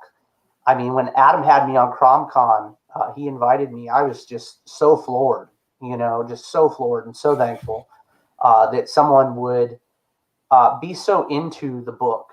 Like, the funny thing is, a lot of times when you hire an artist, from what I've seen and friends I have and know, they talk about how they do their job and then it's a job. You know what I mean? Mm-hmm. I can tell you this. Every artist that we have involved is invested in this book. I mean, every one of them has been like, hey, when are we going to get ready to do book 2? Hey, is this, maybe we could do this to make this a little bit more interesting, or maybe we could, get together and talk about this, or maybe we could do a signing together for this. And I'm just like, it's just been phenomenal. It's turned into not just a artist and a writer and cover artists. It's everybody's been sucked in to this project, and there's a little bit of everybody involved. Like when we got David Acampo on, when he started doing character designs, because I couldn't get him in the interiors for this book, he was like, hey, what if you do this to the trade dress? So before he was even involved in the book, he was involved in the book. And it's just been a lot of fun, to see these guys, and work with such talent, because I could have done that. I could have went out and been like, hey, look, I'm only going to pay you, $20 a page, and I can only pay a colorist $15 a page. I could have done that. If I wanted to do the stick with the Kickstarter route and keep the Kickstarter thing going. But there are certain stories that need a level, if you will, of artist and team to elevate them to what they need to be. My favorite series as a kid was the Aliens vs. Predator Deadliest of Species. Holy cow, man. I mean, I had never read something so deep in my young life, just absolutely floored. There were members of the X-Men team working at Dark Horse at that time, and it was just like, what am I reading? How incredible that we're creating the depth of characters that we have. And I want to have that myself. So if I wouldn't have done it, we'll say it like this, I wouldn't do the book and try to sell you something that I wouldn't want to read. You know what I mean? I couldn't justify, asking for your hard-earned money for a project that I wouldn't pay my money for, And I think that it stands out on its own in that fact that you're going to get every ounce of feeling, every ounce of story, every piece of art that we can possibly give you. You know, one of the things that we did for printing is we added an interior sketch page to each book. So a lot of people like their minty cover. You know what I mean? They don't want a sketch cover, but they'd still like a sketch. You know, so I was like, okay, we'll add a page. You know, we put the page in there and they can sketch on it. You know, and then they can have their own personalized book, which I gather that sketch covers are personalized books. But like I said, not everybody wants that. You know what I mean? They want the original art from the cover. So we're having a lot of fun with things like that and things that we can add to the book and give to the book and add to the second covers and, you know, so on and so forth. Remarks. Man, look, we're having so much fun with them. We saw if you go down, there are 2 blank covers that are our blank covers are sold out that we were doing in our Kickstarter. Kyle Willis and Adam Fields both sold out their. Oh yeah, let's go down the row. For sure, you got that virtual high five. We've got a couple nice ones of those. So while we're at the digital edition, real quick, just so everybody knows, people that purchase the digital edition now will get issue 1. And then as we go forward, so that you can catch up, you will, if you buy digital edition 2, you will get digital edition 1 with it. Just so that's out there, so everybody understands that you'll be able to catch up. I don't want people left behind. I'm avid about people not being left behind. That's why our books are titled Book 1, Book 2, Book 3, Book 4, not issue. So each book has its own actual title. Like the first book is Addison. The second book is actually titled When Winds Weep. So, which is an awesome title for what's going on in that particular book. So, but yeah, so anytime, and all of the pledges, tiers will get the digital copy with them as well. So if you purchase the cover A, you'll get a digital copy. I mean, because some of us are, you know, super stoked and aren't going to want to wait until the book comes in print yet. So we'll want our digital copy. Me in particular, I'm going to want to read it and I'm going to make sure it's turned this way and not this way, so you don't have to open it. Yeah, you transferred your wife to the dark side. She's reading comics. Right, yeah. Well, you know, she was. I couldn't have asked for a better partner and a better help when we opened our brick and mortar. I mean, she didn't even like comic books before that, so you know, it was a very cool experience to have her work with me. She's a lot of fun. But like I said, so you'll get every tier will get their digital copy with whatever people pledge. Okay, so. Cool. So I got excited because I thought I saw a name where there wasn't a name. Oh man, what do you think you saw? It is a name. I read The Listener, but I read the Linsner cover, and I'm like, what? Man, look, yeah, I bet. I got excited too. Man, I have not had the pleasure. I have not. So I can't say that I that's on my radar because, like I said, I've only I've reached out to people I know, and that's how I've been doing business. So a Linsner cover would be just brutal. I would fall out. You know, I mean, everybody talks about Art Germ and Peach Momoko right now. I mean, I'm telling you what, if I could get any cover for The Listener by any artist, I'd still stick to Mike DeBalfo. I mean, he's been one of the best friends I've had in the past 6 years of my life, and he's a font of knowledge for this business. So I can say that I knocked that off my bucket list. You know, my favorite artist worked on my book for me. You know, I think that's awesome. Well, Art Germ is great. Peach from Moco is hit or miss. But man, they don't show me anything because all they're doing is cover. I'm just a cover artist. Right. I go, oh, so you can't do sequential artwork? Well, I could if I wanted to, but I don't want to, Will. but the speculator market will pay me millions of dollars for knocking out posters every couple of weeks. Like, you know what would be a cool one? I take that back. I would love to have a Bagley cover. I think a Bagley cover would be sick. I really do. I mean, as a kid, I mean, his Venoms were just awesome to me. So I was supposed to meet him years ago at Boston Comic Con. And then the convention got canceled because of the two scumbag little terrorists blowing up the race. Right. But the one thing that came out of that was there were a bunch of artists that I wanted to meet that all spun around on their heels, got on a plane and got out of Dodge. Right. Where others like David Mack,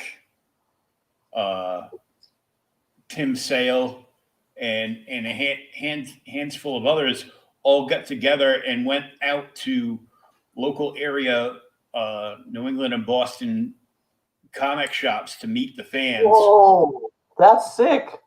And supported the Boston Strong movement. For sure. And didn't charge anybody.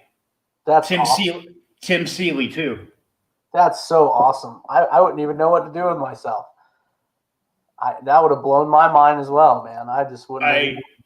I interviewed David and put up like a big story online for it, and then I grabbed a buddy of mine and jumped in my truck, and we headed like just south of Boston to this shop that has no parking anywhere.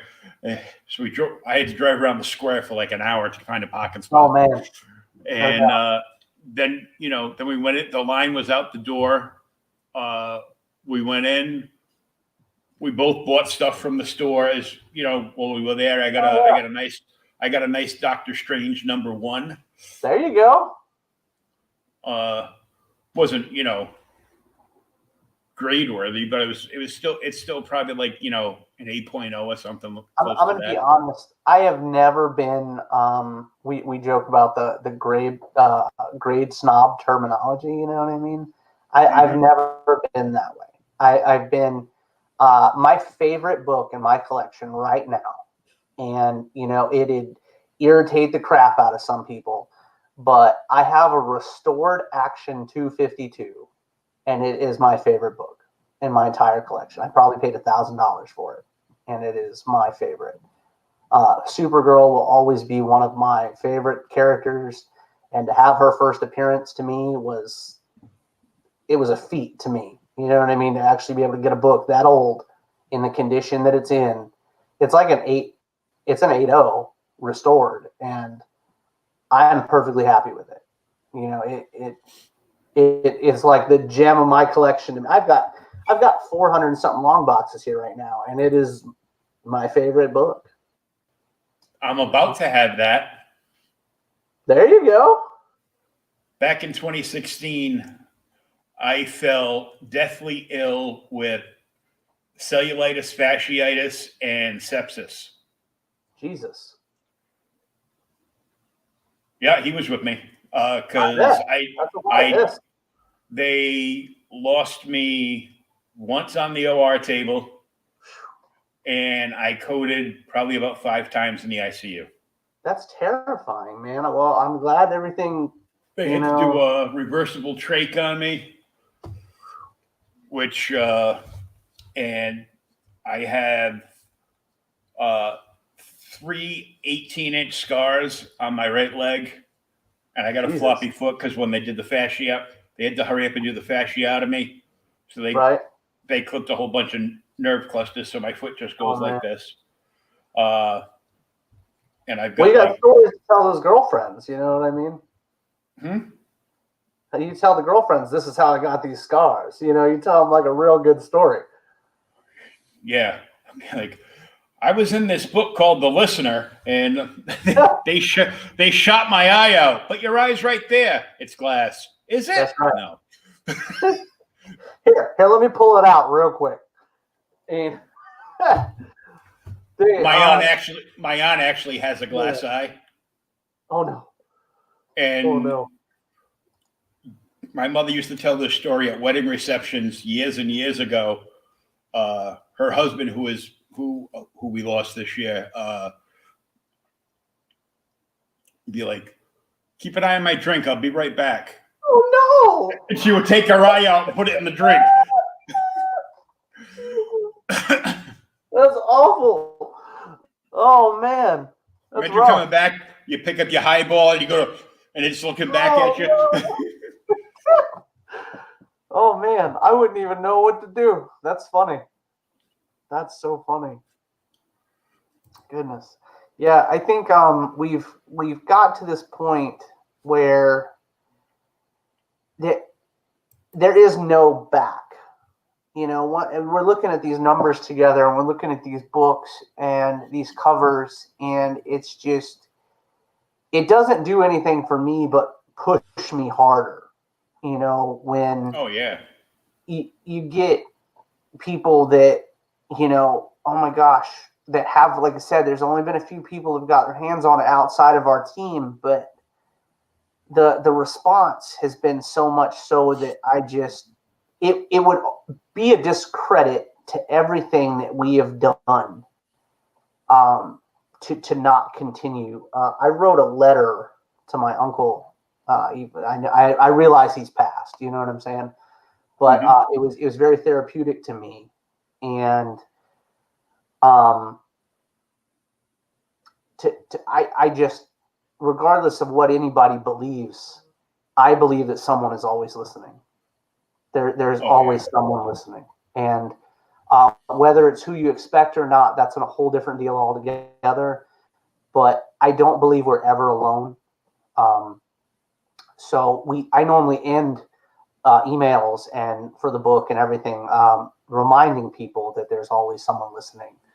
And if there is ever a problem that people don't feel like they can deal with, I don't mind people reaching out to me, you know, to talk about anything, because I understand what it's like to be in bad situations. And I want the listener to be even as rough as it is. And like I said, there are lights at the end of these tunnels, and I want people to understand that. I don't think that we're ever truly alone. And because I believe that's the most scary thing possible, to be alone, truly alone. Yeah. And I've burned a lot of bridges in my life. I've built a lot of bridges. I can't imagine being without my wife or without my family. And I don't want anyone to feel that they don't have someone to listen. So what we've done with the listener is, I'm sure you recall, but back in the day, a lot of comic books used to do Q&As in the back of their books. Oh yeah, the letters pages, yeah. Absolutely. So we are bringing that back with the listener. Currently in issue 1, it's a thank you page for all the people that had pledged and have supported us and helped us. And I realized that there are a lot more people that I should be thanking. And I add a little notation about that in the page, but that will be a Q&A. So if anybody wants to reach out just to talk about it, you're welcome to reach us on Facebook, and we'll add questions to the next book. We're also fielding questions this Monday, so with Pops, I'm very excited about that.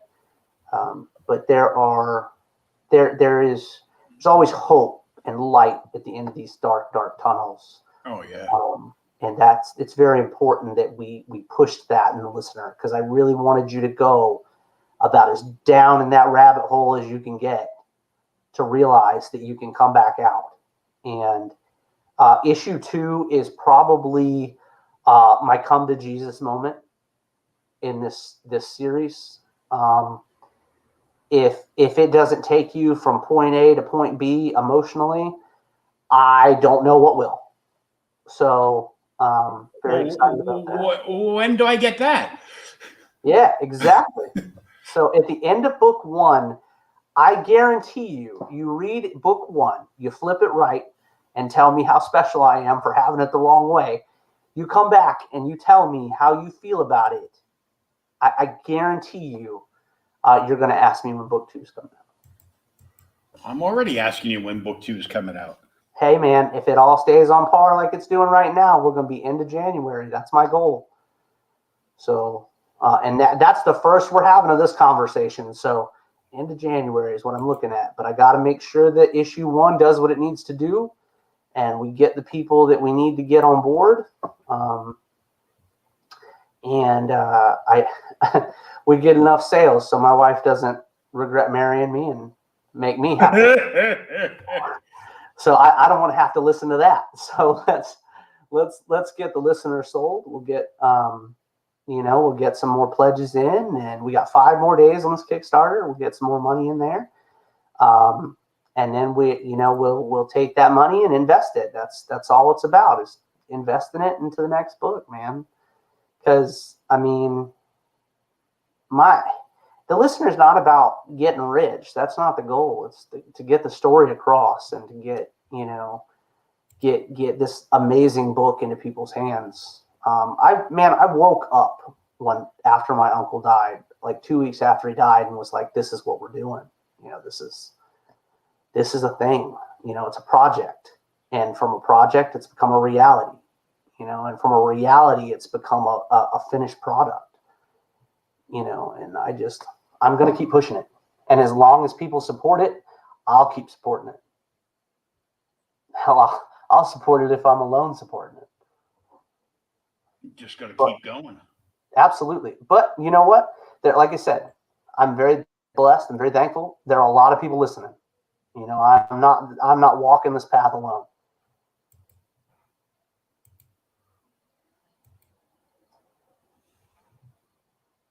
Damn it! I was trying to turn the book right side too. I can't figure it out.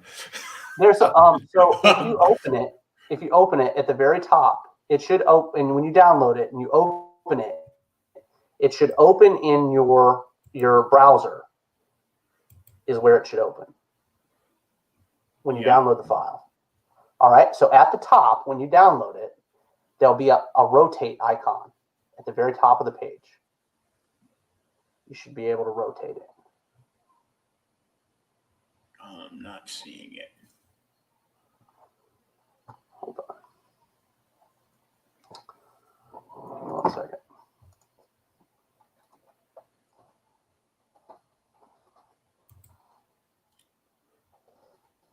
You have Acrobat? Yeah. Okay. So go to Tools, and there's a rotate tool in Tools as well if you're using Acrobat. Let's see. Tools. Yes, sir. Comment, So you can, sign, edit, export, create, combine, share. So stamp. go to Organize Pages. It'll be on the right pane. And then you can click Rotate All. Organize Pages. Where's that? It should be inside of Tools. Inside of Tools. Right. So go to Tools, Organize Pages. Or there should be Organize Pages on the right side of your pane. Here it is. There you go.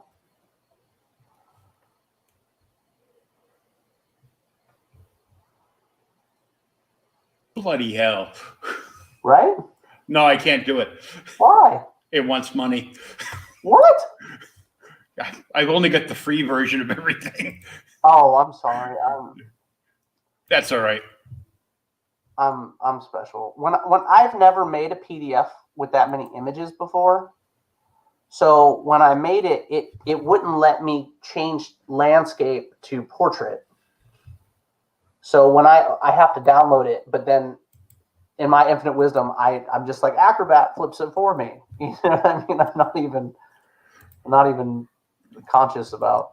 It's like, well, the paid version of Acrobat flips it for me. Well, Right. yeah. Yeah. Well, thanks, Acrobat. Jeez. Oh, you're one of those free trial guys. Great. Hold on. Give me a second. That's mad funny. Rotating. You have Windows 10, right? No. Oh, okay. Never mind then. I know. I'm trying to think of ways to help. I really am. I'm like, there's got to be a way to help you. I can do it. But yeah, oh my gosh, we've had so much fun with it. Like page one alone, page one being the first page I actually saw, because it was the first page we finished, and Eric's art was done on, and Kyle had the lettering on, and I was just like totally floored by it. Because once again, you're creating something that's in your mind. You know what I mean? This isn't. It's not like you can experience it any other way. It's in your head. It's on paper, and then you actually have someone create it, and that the process is so in depth with us, and it's so personal for each panel that it's just phenomenal. It's, hey, look, does this need to be this long? Hey, look, does this guy need his arm this way? Do we put the arm this way? Do we move this? Remove that? It's never just here's a page, put it together. It's always a back and forth. What can we help each other with? What can we teach each other? And it's just been such a splendid experience to even work on this project. Like I said, it's just thankful. That's the only word I can think to explain to anybody. Because I've read a lot of stories. You've read a lot of stories. We've seen a lot of movies. Original storytelling doesn't come across very often because stories have been around forever. So for you to come across one that it's original and it's in your own head, you're just going, oh my gosh, and it's on paper. It's real now. How do you feel? What do you think? Yeah, because this is for sure 100% completely different than anything I've ever read, watched. Man, look. Thought of. Right.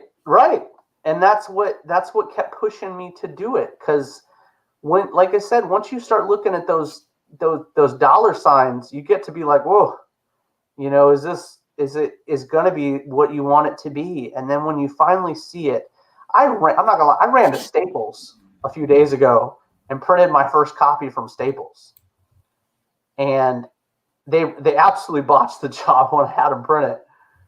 But being able to have the paper in my hand, you mentioned earlier having a comic in your hand is the most powerful thing. It truly is. Like I had the book in my hand and was flipping through the pages. Like I said, it was all out of sequential order, and they really messed it up. But it was so worth the money and the drive to Staples just to be able to come home and look at these pages and realize that this was what it was supposed to be. This is where the book is supposed to be. There was not a single time after we got that last final draft that I went, something should be different. Something should be changed. From the spirits talking and the amazing way that Kyle wrote the demons talking. You don't get to see any demons in the first book that I'm going to mention, but you do get to see their talking. You know what I mean? And the different fonts that Kyle made, and the just super cool bubbles that were created to go in there. I didn't want that either. I didn't want generic bubbles. I really didn't. I wanted, I'm weird like that. I was like, I need to get something different. Give me something original. And he was like, original comic books have been together forever. What are we going to find? And he was like, I'll do them by hand. I was like, what? And he was like, I'm going to do every bubble by hand. And I was like, are you kidding me? He was like, nope. Next thing you know, we've got these beautiful bubbles throughout the entire book. The font that he created, for the book. It's just, like I said, man, everybody gave it 125%. There's no half-ass in the listening at all. We didn't skimp on anything. and now that we know what we're doing at even a better level now than we did before, the pages are coming together in such a way that I'm blown away. It's enough when you write a book and you create a story and you create characters that you become emotionally invested in. Okay. I'm like a sap anymore. I'm 35 going on 100 right now, all weepy eyed and stuff as I'm writing my own book. It's you put it on the paper, and then to see it on the page, a character death or anything, it's just holy cow. That's your creation that you're damning right now at the same time. So it's a very just wild sensation. Going through the Kickstarter and going through the tiers and the support from the different individuals and the groups, and just everyone has been so positive, man. Will, I can't even tell you how positive people have been. I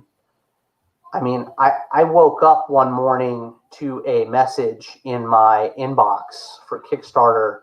The gentleman said, I know this is only book one. I'm really excited. Are you going to continue? I hope you will. And I've never met this individual. You know what I'm saying? He hasn't read my book. One thing that I do in the updates is I write short stories for the updates for events that may or may not happen in the listener. And it's been really cool, the feedback. I'm also a member of these cryptid pages, with about the Yeti and the Bigfoots and the Chupacabras and your wild stories and stuff. And I often will pitch them short stories, to see what people think about them.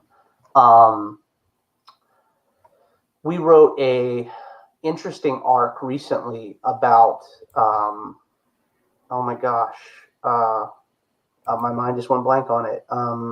Roanoke. Everybody wants to know about what happened in Roanoke. I find it very interesting. I was born in Chesapeake, Virginia. I find Roanoke to be an incredibly interesting story. So we went really deep into our own rabbit hole on Roanoke, and that'll be an interesting arc for the story as well. Like I said, we also mentioned religion. We go into a really interesting arc with Ahab, and not just Ahab, but we go into it with Jonah and the white whale. So, and Addie gets involved in this, trying to find this missing child, so it's a lot of fun.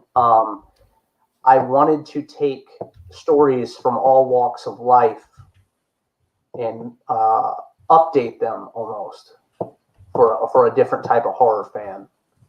So you're getting the real life horror, and then you're getting these mini stories mixed in with the real life horror. It's been so wild.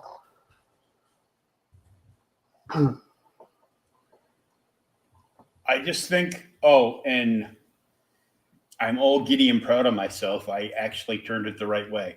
What? Look at you. So you got it flipped over. Yeah, I'm full of surprises. I don't doubt it. I have no doubt in my mind. Like, you had no idea this whole time I wasn't even wearing pants. So, what the hell?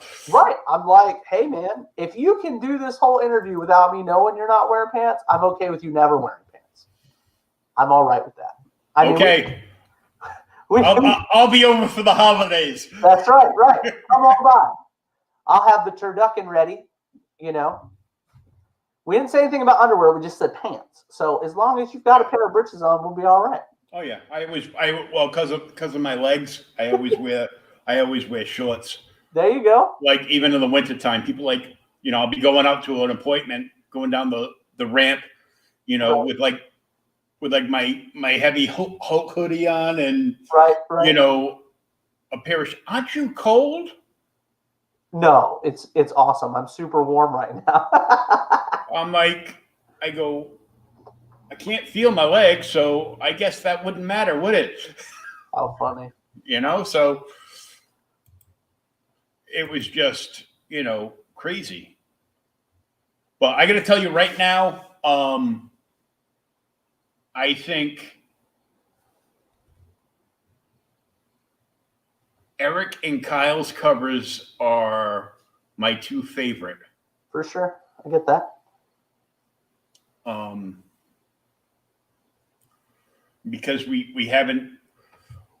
seen the sketch of Mike's cover, but we haven't seen it colored in yet. For sure. Which I'm sure, will kill me. I'm sure if you reached out to Stephen McDonald and pitched him and be like, oh, by the way, your buddy Mike DeValfo is doing doing covers. He goes, would you like Mike DeValfo exclusive covers for your shop? There you go. Right. I need to get on those, man. I need to get on with a couple people. I talked to him about a month and a half ago before the Kickstarter actually started. But I know they're very busy, especially with moving their store and all that jazz. They're very busy. So I'm not trying to, I would love to talk to the Clan McDonald guys when they get some free time. I'm not trying to mess up any of their moving and all that shenanigans right now. But we do offer some cool cover combinations with Adam and Mike's covers, so you can grab them both for a little bit cheaper than individual. So you can get the set. Yep, so you can get the set. Absolutely. I know I'm going to buy a set, so I'm excited. And I say buy a set because I'm going to have to, because the DeBalfo covers, as well as the Marissa Pope, the Kyle Willis, and the Adam Fields are all limited. So I'll have to buy my own cover for that one. But I'm more than happy. I'm more than happy to do so. Well, you got to make sure you take that Staples copy and get that graded as the only era of the first print run. There you go. Absolutely. That was funny, man, because I was so excited. I didn't even look at it. She put it in the little brown bag. I drove all the way home, pulled it out of the little brown bag, and I'm like, why is page 1 on the back, on the interior cover of the book? I was like, and I'm getting to my splash pages, and I'm like, you've ruined my splash pages. There is no splash to be had. So, they separated the splash in between other pages. Right, absolutely. So you literally had, I think it's 4 and 5 are the first splash pages, and you literally have 5 on the back of 4. And I was like, no, what have you done? Absolutely destroyed my book. The last time I'll spend $15 to print one book. But ouch. Yeah, it was, my wife was so livid. She was like, you better go back. I was like, they're not going to give me my money back. They're just going to be like, well, you should have told us better. You know what I mean? Because common sense isn't that common. So, especially at Staples. Oh, man. I'm so excited you got the book flipped over, though. I can't tell you how excited I am that it worked. Not as excited as I am. I'm going to read this damn thing. Right. Absolutely. 3:00 in the morning. I'm going to be texting you. Yeah, please. Dude, where's my copy of number 2? I got to know what the hell happens. Absolutely. Because we are, I am in the midst of, right before we started talking this evening, I was laying out pages 15 and 16 while I was literally waiting to get on here with you. So I'll be working on the book quite a bit tonight. So if you have any questions or any thoughts, man, shoot me a text message. Oh yeah, as soon as we're done with this, I'll have to check my phone because my daughter's coming over. Probably not tonight, but tomorrow. Right. So I got to figure out plans for my birthday tomorrow. So well, happy birthday! A little early. Yeah, yeah. It's after 50. I don't want to know about it anymore. I hear you. Well, I really do appreciate you having me on, Will. Thank you. I'm not gonna celebrate my birthday. It's more of the anniversary of the once a year when I allow myself to have ice cream. Well, there you go. Well, that's fair. Because 2 years ago I was up to about 600 pounds. Hey, man, for somebody that was 600, you're looking pretty good right now, sir. Let me tell you. Yeah. Now, if only I could get a bra that fit right. Oh, gosh. Oh, man. Oh. Well, some of them have tassels on them now. You know what I mean? You can get one that's Spin them around, yeah. absolutely. That could be a gimmick. I mean, come see Will. But when my ex brings my daughter over, I just look at her. I go, "Don't be mad, just because mine are bigger than yours." Oh no! I go. I donate them to you, but you'd have to shave them every day. Oh no! Jeez, man is on fire. I was a DJ for 35 years in nightclubs. Oh gosh, I bet you had a bunch of stories from those. Yeah, none of which we will tell. Oh gosh. All right.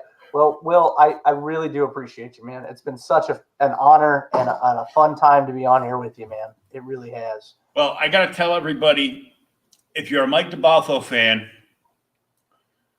you need to order these ASAP. Yeah, they're gonna go. Because the combo with his trade dress and Virgin variant, there's only 25 sets available. And as of right now, there's only 23 sets available. Yes, sir. So, and I think we both know as soon as the finished image gets posted, that those are probably going to fly right out. Absolutely. They will go fairly quickly. And retailers, don't forget, retail store bundles. 10 copies of cover A, $70, less than half price. Absolutely, for sure. And original art collectors, the original painting. Oh, that's a full-size painting, like full size. Of Kyle's Indian in the Cupboard cover. That's right. That's a full-size painting, and it's only $650. Yeah, full-size painting on the newspaper printed the day after Pearl Harbor is what that's painted on. So not only do you get this awesome painting, you get a piece of history. Absolutely, and that's the coolest part about it. How is that still here? I don't think, like I said, we're that little fish in this amazingly large ocean of incredible creators that we're just now moving into. So I just don't think people have seen it yet. I don't. Whoa. Adam Field's original sketch cover. Yep. $75. Yep, those are gone. Kyle's is gone. Yeah, they went pretty quick. Those are both gone. That's the end of the list. That's it. Here's so, yeah. So, let me scroll up to. Did I pass it? Yes, I must have passed it. Did I pass it? I passed. Are you looking for the list? I think it's in the middle. Down just a little bit further. There's that cover. You can own the painting. Mm-hmm. Plus, read the book with that cover on it. Yes, sir.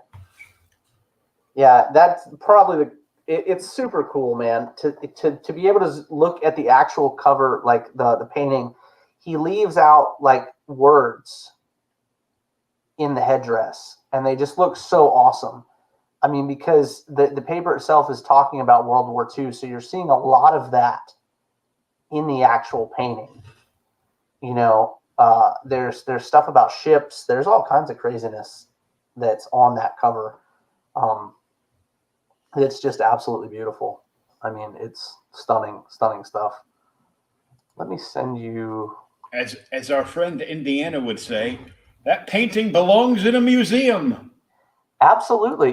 Kyle has been featured in a couple museums. I mean, his work is spot on, man. It's very, very beautiful stuff. Oh, it's insane. Let me get you the. Hold up. Here is the second issue. No, yeah. No, I did. I'm trying. I hear you. I wish I had it to send it to you. Send you a couple of these so you can see them up close. Get yourself a better look at them. Here we go.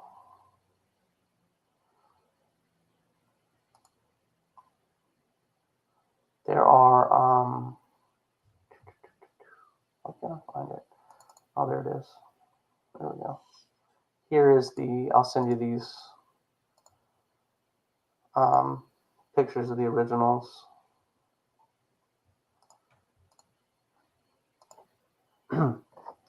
But those are that's what I have so far for the painting before it was turned into a cover.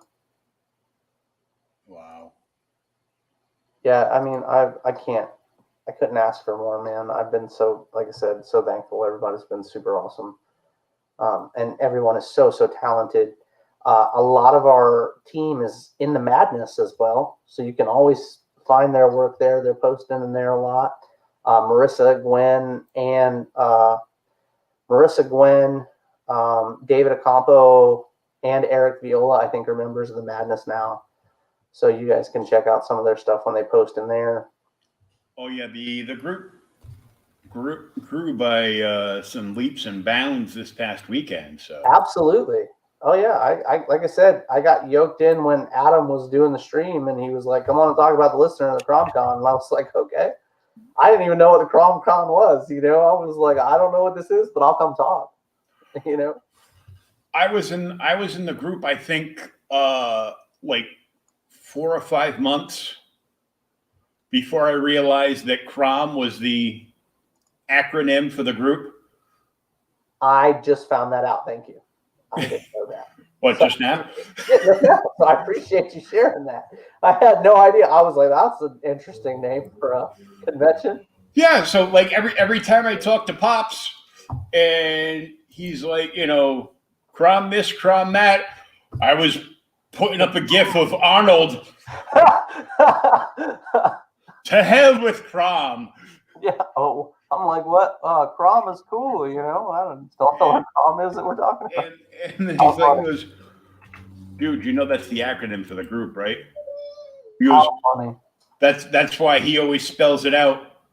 Capital C, capital R, little O, big M.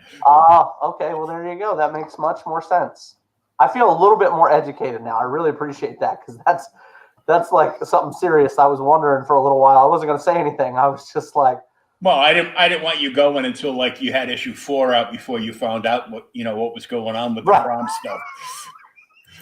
Can you imagine? You're like, hey, look, I got issue 4 coming out. Check us out on CromCon. Somebody's going to be like, what's CromCon? And I'm going to be like, it's CromCon. CromCon. That's all you need. Crom from Conan. Right. Just, Schwarzenegger's buddy. Get out of here. Don't mess around with me. It's just crazy like that. How funny. That's hilarious. Layla, you are okay. Big old baby. So I'm just I'm passing this feed out from I appreciate it. My my YouTube channel. Awesome. To a bunch of comic groups so they can check this out as well. Super thankful, man. I threw it out into the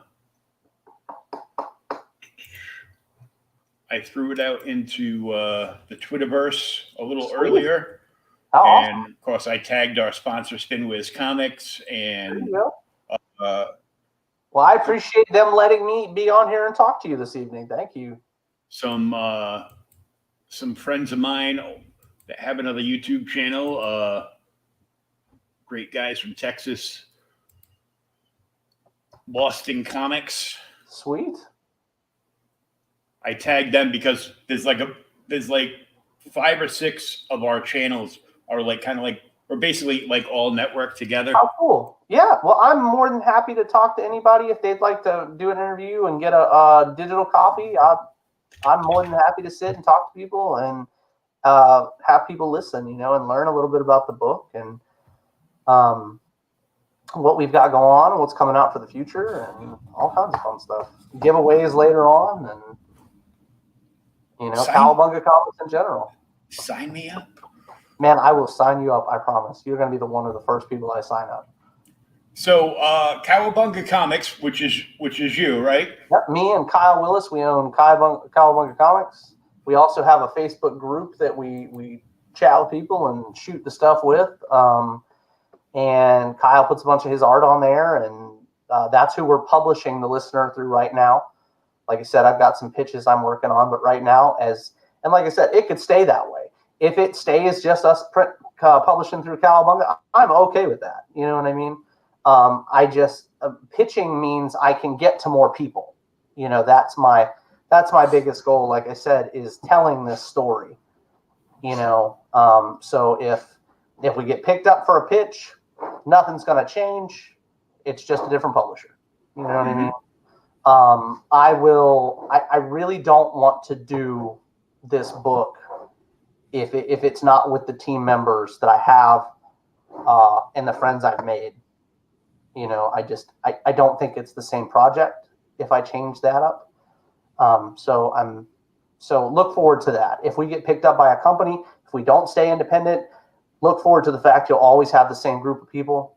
That was one of the things that we all talked about when we decided to get together as a team. You may not see every cover artist on every cover, but you can be assured they will come back for another cover. You know what I mean? That's just the way it works in people's business and people's, how busy they get and their schedules and everything else. I can't guarantee anybody on every cover with the exception of Gabriella. Gabriella has agreed to do every cover with us. So she will be cover A on every book. I got news for you, and you guys may think it's funny. You were talking about books 3 and 4. Gabby already sent me a cover for book 3, so I'm really excited. I haven't got a book 2 from her yet, but I got a book 3 already. So there's that. So she's going to be around for the long haul.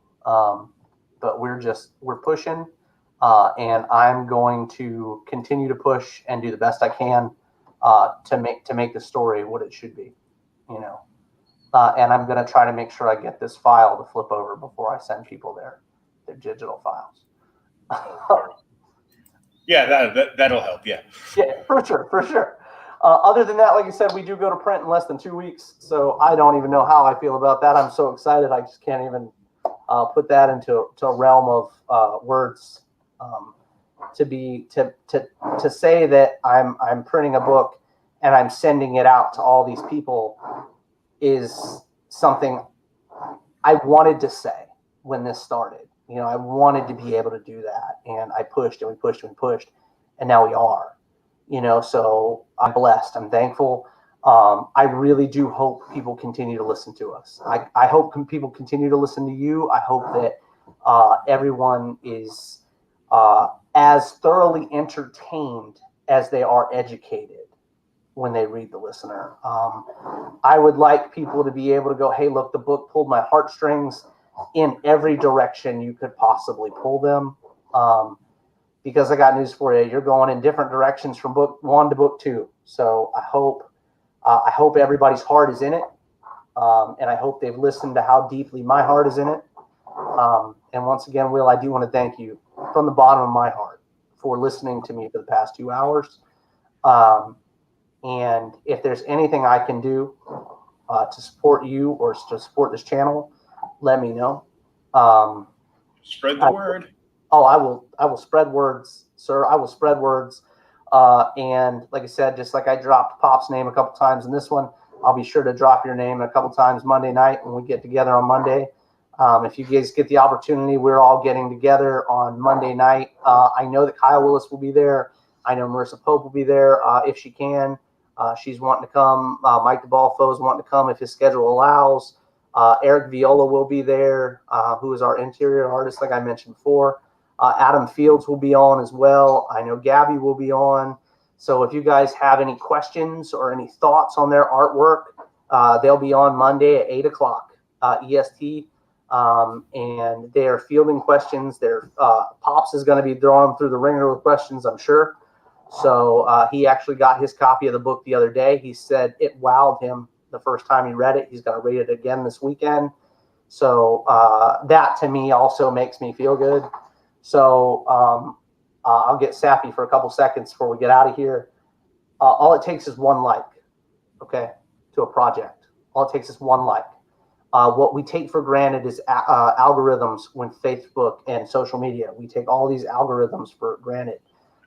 One like is all it takes. You know, if you get onto our Kickstarter and you can't afford to pay $5 for a digital copy or $15, drop that $1 high five just to let them know that people are listening to what we have to say. You know, that's all it takes is $1. And I guarantee you'll get something from me. It may not be a copy of the book in physical form, but that $1, I won't forget any one of you for that $1, I promise. And like I just told Will, I'm eternally grateful to him, to everyone involved, all the kind things they've said. If you're having a real shit day, let me tell you, one like or one person dropping a comment that's positive about your project can turn your whole day around. Because I know there's guys, because I've been there, there's guys that wake up and they check their Kickstarter every day. They look at those dollars every day. And you know what? There may be a couple days where they don't make anything. So that one like is all it takes to change their outlook for a whole day. But like I said, I am blessed. Thank you so very much, Will, once again. I am Dustin Brunell. I have written The Listener, and I'm here to listen to you as well. And guys, go check out the Kickstarter for yourself. The link is in the chat as well as in the show notes, either up above or down below, depending on where you're watching us. I know we went through the whole thing, but you can examine it a little more closely yourself and pitch in on this. There's only a few days left, and the book just looks amazing. Man, thank you. I appreciate that. It's been like I said, it's been an adventure. But I am with that. Like I said, Will, thank you so much. I'm going to go take the dog out and put the baby to bed. So I appreciate your time, guys. It was a pleasure for whoever is from me and Layla, whoever was listening or whoever was watching and hanging out with us. Thanks for tolerating with me for 2 hours of your life. I promise, check out The Listener. You won't regret it. Thank you. All right. Take care.